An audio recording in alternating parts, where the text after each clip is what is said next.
তো খেতে বসে পড়েছি, আর আমার বাবাকে দিয়ে দিল প্লেট একটা গিফট। আমার বাবার প্লেটের মধ্যে একটা কুপন ছিল, সেখান থেকে একটা গিফট পেয়েছে, প্লেট গিফট। এই যে মেনু কার্ড। তারপরে খেতে বসে পড়েছি, দিল পনির পাসিন্দা আর বেবি নান, তারপরে চানা মশলা। চানা মশলা দিয়ে খাচ্ছিলাম, খুবই টেস্টি ছিল চানা মশলাটা, খুবই ভালো হয়েছিল খেতে।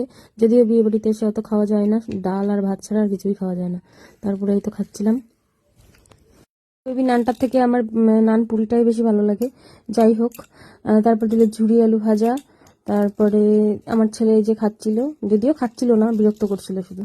আর মা বাবা সামনে বসেছে, আর দিয়ে দিল ভাত। আমি বলছিলাম আর নেবো না, বেশি নষ্ট করে লাভ নেই। তারপরে দিল ডাল, ডাল দিয়ে ভাত দিয়ে আর আলু ভাজা দিয়ে মেখে খাচ্ছিলাম।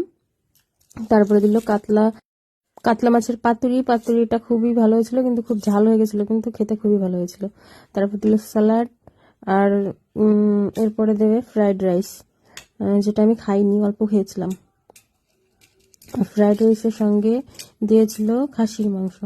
আমি খাই না, প্রথমবার খেয়েছি খাসির মাংস, খুব ভালো হয়েছিল, নরম হয়েছিল মাংসটা খেতে। কোনোদিনও খাইনি আমি, এই বিয়ে বাড়িতে ফার্স্ট টাইম এই যে খাসির মাংস ট্রাই করলাম, ভালোই খেতে হয়েছিল।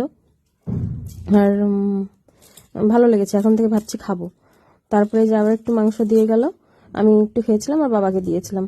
তারপরে এখানে দিল আমের চাটনি, চাটনিটা খুবই সুন্দর হয়েছিল। তারপরে পাঁপড় দিয়ে গেল, পাঁপড় দিয়ে চাটনি দিয়ে খাচ্ছিলাম, এটাই সব থেকে ভালো লাগছিল খেতে।